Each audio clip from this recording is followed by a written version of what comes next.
Hey guys, I can't believe I forgot to mention this earlier, but last month I was in an antique store and I found this old monkey's paw. And while I was standing there holding it, I said out loud for some reason, man, I wish I had an unlimited source of ideas for videos debunking health-related pseudoscience. And then one of the fingers just curled down. It was super weird. So I threw it back on the shelf and left. Anyway, recently, Donald Trump announced that he's decided to appoint Robert F. Kennedy Jr. to lead the Department of Health and Human Services.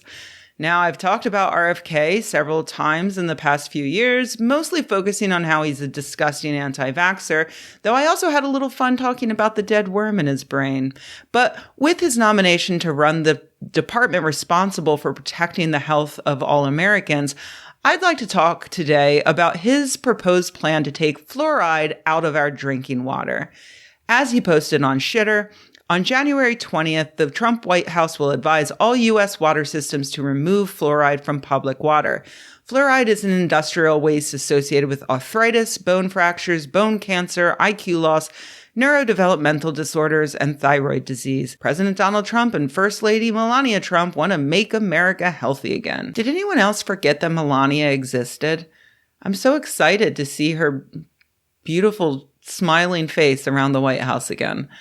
Now, if you have multiple brain cells, you're probably already assuming that fluoride is good and safe merely because RFK wants to ban it.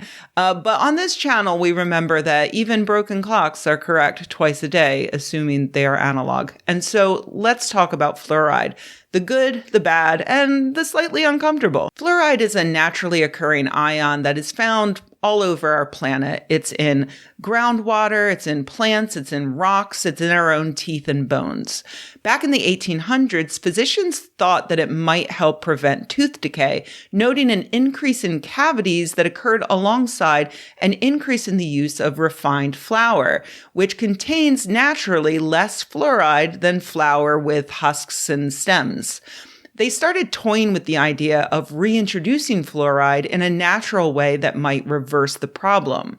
In 1945, H. Trenley Dean, a scientist at the National Institutes of Health, conducted a controlled experiment with his colleagues in which they added fluoride to the drinking water of Grand Rapids, Michigan. After only 5 years, they saw a drastic decrease in the number of cavities in kids with no noticeable negative results. After a decade, they found that children born after fluoridation had 60% less tooth decay and cavities. More and more studies were done in the US and around the world, and all of them found the same thing. Adding about 1 milligram of fluoride to each liter of water results in children having better oral health. Fewer cavities, less tooth decay. These clear and immediate benefits led to the United States adopting fluoridation as a standard policy. Today, fluoridation only costs about $1.30 per person per year, and according to the California Dental Association, every dollar we spend saves $140 in dental bills. Over the decades, tens of thousands more studies were done, and they all found the same thing that they found in Grand Rapids. A small amount of fluoride in drinking water is a huge benefit with no downsides. So, why does RFK want to stop fluoridating our water? Well, there have been fluoride deniers even during the Grand Rapids study.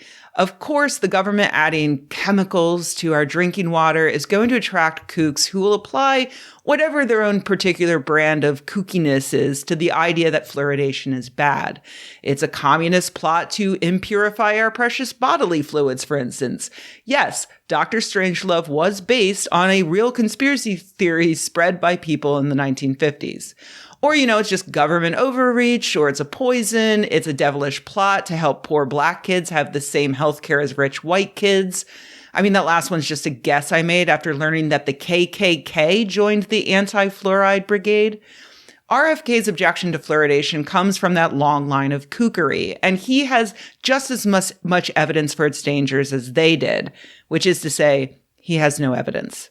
But he and they do have a tiny kernel of truth that they have exploded into this popcorn of bullshit. It's this: fluoride is a poison, just like many compounds that we have managed to make into something beneficial. It's all about the dose. It's just like water itself. Water is safe to consume and even necessary for life.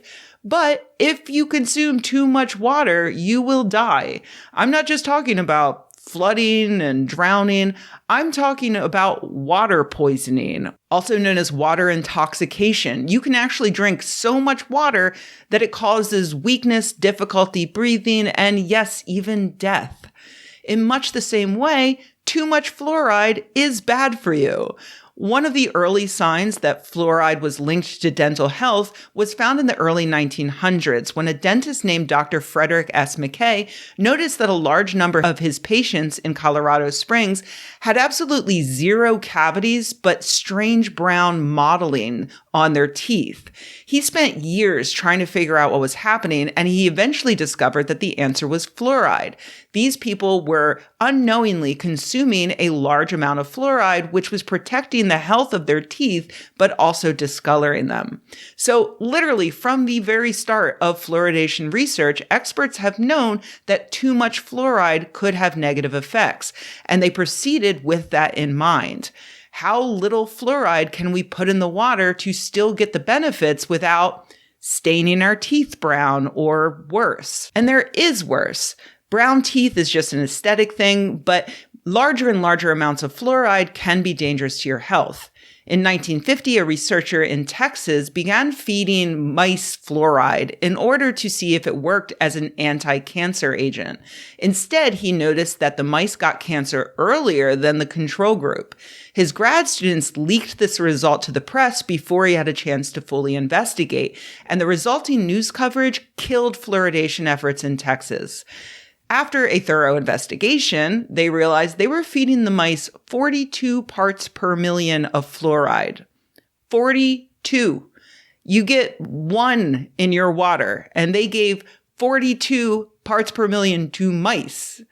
Again, it's the dose. And that's why during my last Patreon Q&A live stream, one patron wanted to know whether or not to be worried that back in September, a federal judge ordered the EPA to institute stronger regulations on water fluoridation because of a supposed negative impact on children's IQ. The short answer is no. You should not be concerned that this means fluoridation is actually bad. Here's the longer answer. Basically, a coalition of activist groups sued the EPA over IQ concerns. And this judge, who is not a scientist and not a doctor, thought they had a point that water fluoridation at the level of 0.7 milligrams per liter, the prescribed optimal level of fluoridation in the United States, presents an unreasonable risk of injury to health or the environment without consideration of costs or other non-risk factors, including an unreasonable risk to a potentially exposed or susceptible subpopulation under the conditions of use. But that is simply not true. That is, once again, bullshit popcorn. Here is the kernel of truth. In August of this year, the National Institutes of Health released this massive report, and I mean massive, like 300 pages long, with a rigorous amount of data that suggests high levels of fluoride in drinking water may be associated with, and thereby may be causing, a drop of a few IQ points in children. This research is impressively thorough, but the results are not conclusive, so they recommended that more studies be done. But the key here is, once again, in the dose. The drop in IQ was only found in areas where children were drinking at least twice the amount of fluoride that we currently put into the water. So, what was happening here? Was it government overreach deciding that if a little fluoride is good, then a lot of fluoride must be great? No. Remember at the start of this video when I said that fluoride is naturally occurring, found everywhere? Well, some places naturally have more fluoride in their groundwater. That's why all those people in Colorado had brown teeth. There was no governmental fluoridation efforts in 1901. They were naturally consuming too much fluoride. And there are some places in the US right now where people are naturally consuming even more fluoride than that, leading to potential issues like reduced cognition. That explanation is very obvious when you think about it for a minute, but we humans are primed to assume that anything artificial or man-made or government mandated must be bad, while anything natural must be good. This is known as an appeal to nature, sometimes colloquially called a version of the naturalistic fallacy. In reality, things are precisely the opposite here. The 0.7 milligrams per liter that the government adds to our drinking water has substantially improved everyone's lives, while the 1.5 milligrams per liter that is naturally found in some rocks and soil is potentially damaging people's health. So, yeah. That's the story of fluoridation thus far. If RFK gets his wish, he's going to doom a generation of kids who are going to grow up with substantially worse oral health. And at the same time, the families who will bear the worst of this are going to be the poorest people who will have to hope that their Medicaid will still cover dental checkups because that department is now going to be led by Dr. Oz. That's a video for another day.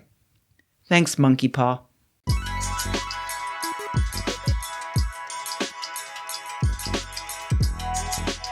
Hey everybody, thanks for watching. If you enjoyed this video, please give it a like. If you loved the video, please subscribe. And if you think the world could use more videos like this and you happen to have a few bucks laying around, head to patreon.com/Rebecca and join an awesome community of nerds like the people whose names you see on the screen right now. Thanks.